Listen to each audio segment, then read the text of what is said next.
भी मुद्दे रखे जा रहे हैं तो उसको हमेशा रोका जा रहा है, जिसको लेकर के आपने भी उस जगह पे उसका विरोध किया था। वो हमारा विषय अलग था। चीन को लेकर के आखिरी बात, चीन को लेकर के इशू था। उसमें दो बातें हैं। एक तो हमारे जनरल साहब ने जो किताब लिखी उसमें ये कहा गया कि उन्होंने दिल्ली में प्रधानमंत्री, हमारे सुरक्षा के जो सबसे बड़े अधिकारी हैं वो और डिफेंस मिनिस्टर से बात करने की कोशिश की, और बात हुई तो उनसे ऑर्डर लेना चाहते थे। जो वो ऑर्डर चाहते थे वो शायद ऑर्डर नहीं मिला।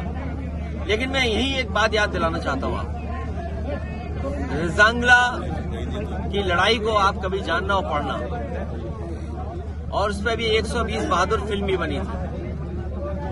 जब उन्हें पता लगा कि चीन के टैंक आ रहे हैं, चीन की फौज आ रही है, तो उसने अपने सीनियर को ऑर्डर दिया, कमांडेंट ने, सैतान सिंह, उन्होंने ऑर्डर दिया, कहा और जानकारी दी कि इस तरह से फौज आ रही है, हम क्या करें।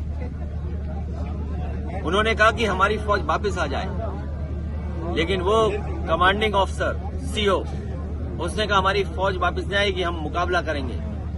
और आज तक इतनी बहादुरी से उस जगह पर जो वो बहादुरी से लड़े जवान सब शहीद हो गए, और उसके बारे में कहा गया कि वो जो फौज और सिपाही थे वो आखिरी गोली और आखिरी बॉडी तक लड़े, और उसमें जान चली गई सबकी, कुछ ही लोग बचे, 4 लोग बचे जिंदा। तो जब आपकी सीमा की रक्षा की बात है तो आपको ऑर्डर चाहिए क्या किसी से? ये आप ट्रेंड है इसलिए, आप ट्रेंड है इसलिए। और बीजेपी से आप पूछना, यहाँ जितने लोग बैठे हैं, हम पिछले कई साल से ये पूछ रहे हैं कि भारत का क्षेत्रफल क्या है।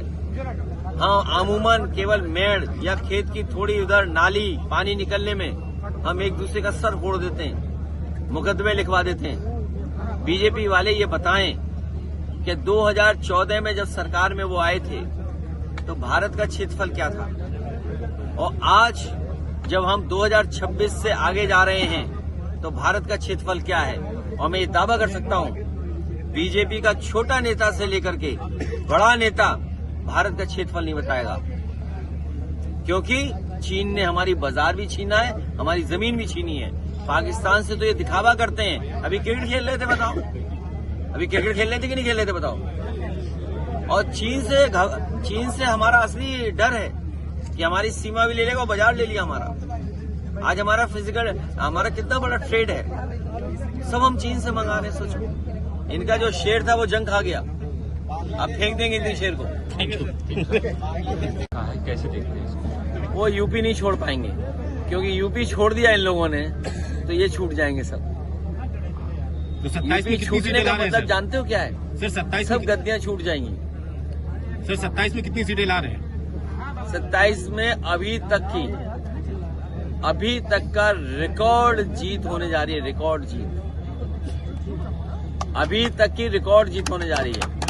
और ये जितने हमारे समर्थक हैं, जितने हमारे सहयोगी साथी हैं और जितने भी शुभचिंतक हैं, वो सब कह रहे हैं कि केवल पीडीए का समीकरण बना दो और सरकार आपकी बन जाएगी। सीट कितनी ला रहे हैं? ऐतिहासिक सीटें आएंगी। अभी तो नंबर 1 पे हम लोग हैं। बीजेपी ने तो क्लियर कर दिया, पर आप क्लियर करिए ना। नहीं, बीजेपी कुछ क्लियर नहीं है उनका। डिप्टी सीएम के लिए मुंह लटकाए घूम रहे, क्या क्लियर है?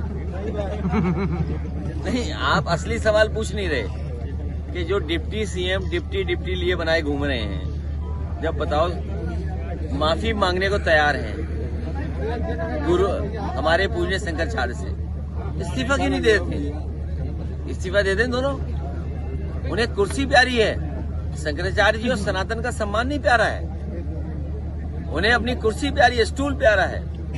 शंकराचार्य का सम्मान प्यारा नहीं है उन्हें। बीजेपी में इन दिनों एक सुर्खियां ये चल रही है कि मुख्यमंत्री जी अपनी अलग पार्टी बना करके चुनाव लड़ने के प्रयास में। अब उन पे खूब पैसा है तो जो चाहे सो करें। पैसा तो बहुत कम बना लिया उन्होंने, सुनने में आया पैसा बहुत बना लिया है, तो अब उनकी मर्जी। पार्टी बना के लड़ना चाहे तो पार्टी बना के लड़े। लेकिन योगी की मैंने परिभाषा थोड़ी देर पहले बताई थी, माया में रह के माया से दूर हो, वो योगी। दूसरे का दुख अपना दुख समझे वो योगी, और वस्त्र पहनने से और कान छिदवाने से कोई योगी नहीं बनता।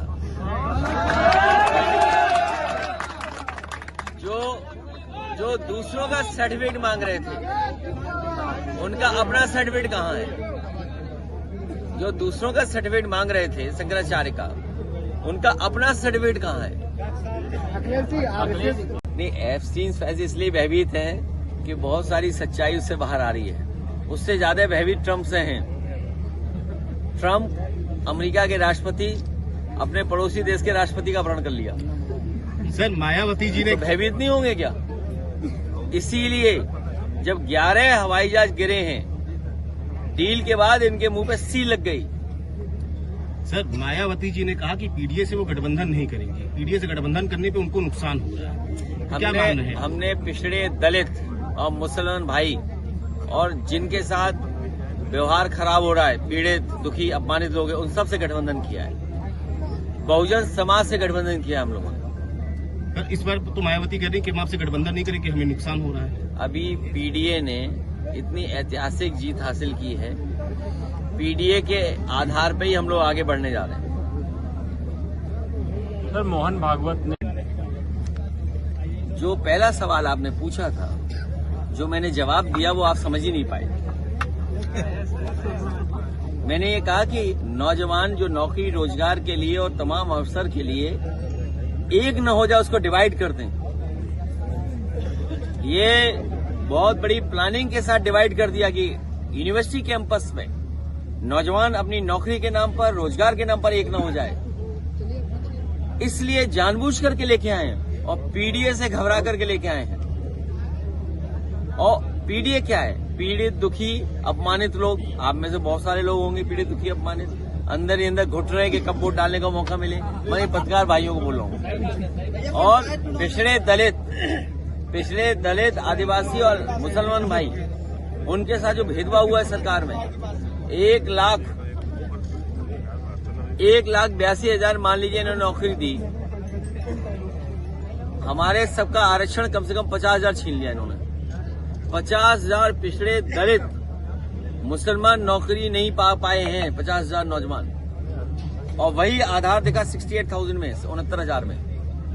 सर अब सभी भर्तियों में अरे ये कोई बड़ा काम है? अब जा रहे हैं जापान वनस्पति को ढूंढने के लिए। अभी तक तो हम ही लोग जानते थे वनस्पति के बारे में, अब तो विश्व विख्यात हो जाएंगे हमारे मुख्यमंत्री जी वनस्पति के लिए, विश्व विख्यात हो जाएंगे। अच्छा, डेली गांजा पकड़ा जाता है। अब भाई वनस्पति समझ नहीं पा रहे हो, तो डेली गांजा पकड़ा जा रहा है, कभी 1 करोड़ का, कभी 17 करोड़ का। सवाल ही नहीं गांजा पकड़ा जा रहा है, सवाल ये गांजा जा कहाँ रहा था। देखिए सब जानते हैं। का विरोध हो रहा है, उसको किस तरह से देख रहे हैं? भारतीय जनता पार्टी ऐसी ही लव स्टोरी बनाती है। ये सब भारतीय जनता पार्टी की लव स्टोरियां हैं। याद कीजिए, पहले ब्राह्मण समाज को अपमानित करने के लिए कौन सी फिल्म बनाई थी? ब्राह्मण समाज को अपमानित करने के लिए कौन सी फिल्म बनाई थी? उसका नाम भी हम नहीं ले सकते। जो समाज ईमानदार है उसको बताइए क्या कहा जा रहा था। अब इन्होंने ये कर दिया। हमारे पूजनीय, उनके साथ व्यवहार कैसा हुआ, पूजनीय शंकराचार्य जी के साथ। अब सुना है कि जापान जा रहे हैं, किसी इनके संगी साथी चापलूस को जापान जाना था, उसने कहीं ये कह दिया कि वनस्पति वहाँ बहुत अच्छी मिलती है। उसी वनस्पति के चक्कर में लगता है घूमने जा रहे हैं। था और हमारे बटुकों का अपमान हुआ है, और जिन्होंने उनके साथ इस तरह का व्यवहार किया उनको पाप मिलेगा और पापी कहलाए जाएंगे। तो फिर सजा क्यों नहीं दिलवा रहे हैं? आखिर क्या वजह कि दोनों डिप्टी सीएम मिलकर के सजा नहीं दिला पा रहे हैं? और अगर 2 दिन सजा नहीं दिला पाए तो मुख्यमंत्री जी चले जाएंगे जापान। तो हमारे डिप्टी सीएम क्या जापान जाएंगे धरना देने?